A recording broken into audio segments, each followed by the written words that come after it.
Desagertzeko arriskuan dauden espezieen Europako azken zerrenda gorrian, ur gezatako arrain, landare eta moluskuak kontuan hartuta, 6.000 espezieren kontserbazio egoera jasotzen da. Flora eta fauna horren zati handi bat ez da inoiz ebaluatu, eta Europako biodibertsitateari buruzko ikerketak falta dira. Espezie, gene eta ekosistema aniztasun hori beharrezkoa da gizateriarentzat. Alde askotatik mehatxatua dago ordea, eraikuntza, poluzioa, espezie inbaditzaileak, baliabide naturalen gehiegizko ustiaketa eta nekazaritza intentsiboa besteak beste. 2020rako biodibertsitate galera gerarazteko helburua duen estrategi berria abiatu da orain Europan. Naturaren gaineko legeria indartu nahi da, galdutako habitatak berreskuratu, eta arrantza, baso eta nekazaritza eredu jasangarriak bultzatu. Biodibertsitatea babesteko oinarrietako bat nekazaritza da, landatutako lur eremuak Europaren ia erdia direlako. Mijn grootvader toen hij aan het boeren was, dat stond toen aan het begin van de 20e eeuw. Nire aitona nekazaria zen, 20. mendearen hasieran. Hain zuzen, ongarriak erabiltzen hasi zirenean. Denborarekin, nekazaritza intentsiboa indartu egin da. En na hem is heel die intensificatie van de landbouw gekomen. Orain, nekazaritza teknika modernoen alde ona eta aitonak irakatsi zidan jasangarritasuna konbinatzeko ahaleginetan ari naiz. Hau da, gure paisaia eta naturaren oreka zaindu nahian. Meer uitgingen van de evenwichten die er waren in de natuur en proberen toch ook respect te hebben voor die natuur. Europan denetariko produkzio ereduak daude nekazaritzan, tradizionaletatik hasita, modernoenetaraino.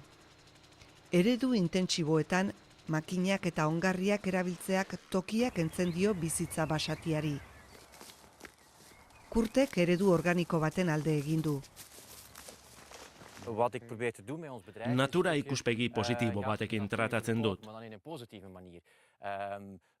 Inguruan dugun paisaiaren edertasuna oso erakargarria da turistentzat. Nik gaua etxean igarotzera gonbidatzen ditut eta ekimen horrek dirua ematen dit. Etxaldeko animalien ikuspegi positiboa ere badu jendeak, eta oro har prest egoten dira gehiago ordaintzeko.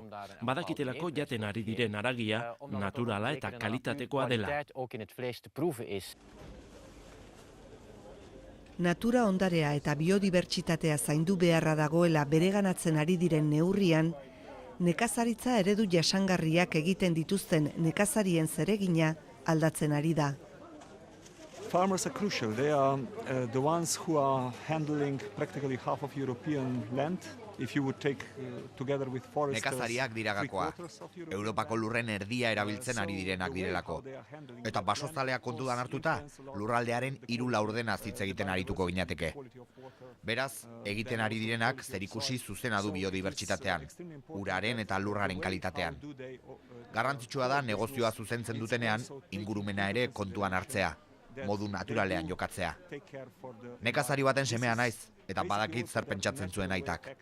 Nekazaritza babestea da, lurra ondorengo belaunaldientzat babestea. Protecting that is actually protecting their farming activity, their land also for the future generations. Nekazari guztiak izan daitezke kontserbazionista, baratzak dauzkatenak, laborantza lurrak zein larreak dituztenak, lurra modu intentsiboan edo abegikorrean lantzen dutenak eta bar.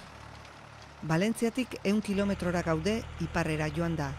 Albar elkarteko kidea da Cesareo, ikerketa eta nekazaritza organikoa bultzatzen duen elkarte batekoa. Harentzat, biodibertsitatea zaintzea da produktu barietate handiari eustea, tomate eta sagar barietateak Cesareoren kasuan. Donde más variedad tenemos es en tomate.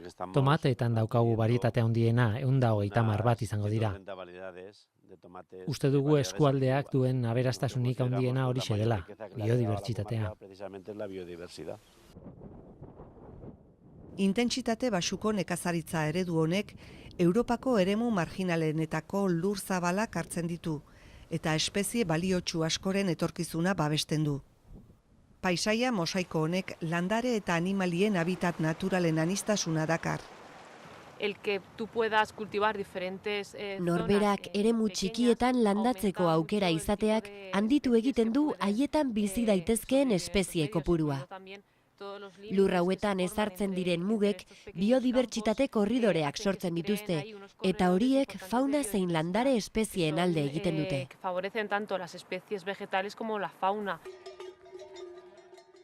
Albar elkartea ardi arraza autoktono bat babesteko lanean ere ari da. Girra da arraza hori, eta galtzeko arriskuan dago. Elkarren ondoan mantendu dituzte hartzaintzako lurrak eta laboreetarako lurrak, eta horrek babesa behar duten animaliei laguntzen dien habitata sorrarazi du. Izan ere, eremu hau habitatak eta hegaztiak babesteko kontserbazio eremu izendatua dago Europako legerian. Erleak eta orobat beste hainbat intsektu funtseskoak dira landare eta laborantza askoren polinizazio eta ugalketarako. Erlezaintzaren sektoreak garrantzia handia du Europako Batasuneko ekonomian, eta urtero 15 milioi euro mugitzen ditu. Kanpoko baliabideen beharrik ez duen ziklo bat egin nahi dugu. Lurrak abereak eta pertsonak elikatzen ditu. Abereek pertsonak eta lurra elikatzen dute. Eta apikulturak ziklo guztia aberastu eta indartu egiten du.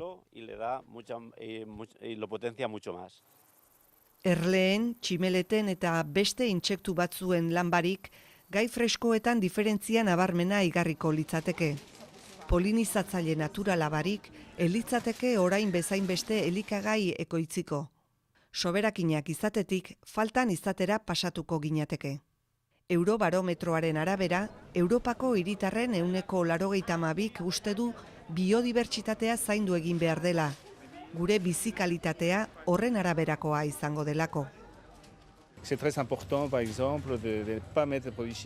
Garrantzitsua da gai kimikorik ez jartzea landareetan. Hala, intsektuak biziko dira lurrean, eta horiek dira landareak hazteko behar den ongarria. Gure entxalada, barazki eta fruituen kalitatearen bermeak dira. Bertako produktuak bultzatu behar ditugu, eta elikagaien normalizazioa geratu. Gutako bakoitza, berak sortzen duen horretatik bizi dadin, eta beraz, gehiegizko kontsumoa saiesteko. Europak biodibertsitatea bultzatu behar du nekazariei lagunduta. Nekazariek laguntza handiagoa badute, barazki organikoak merkeagoak eta demokratikoagoak izango dira.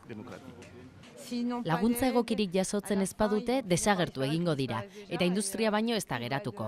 Oinarrizkoa da nekazariek Europaren laguntza jasotzea.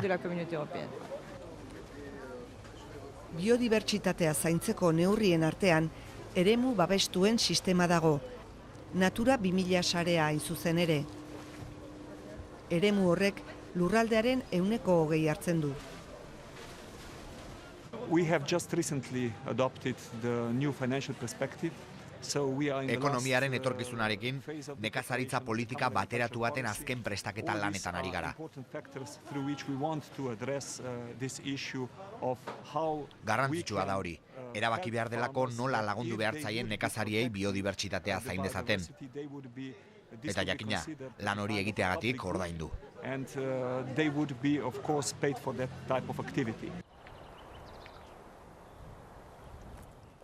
Aurreikuspen ekonomikoen arabera, 2050 urterako biodibertsitatean egindako inbertsioak 2 bilioi eurokoak izango dira urtero.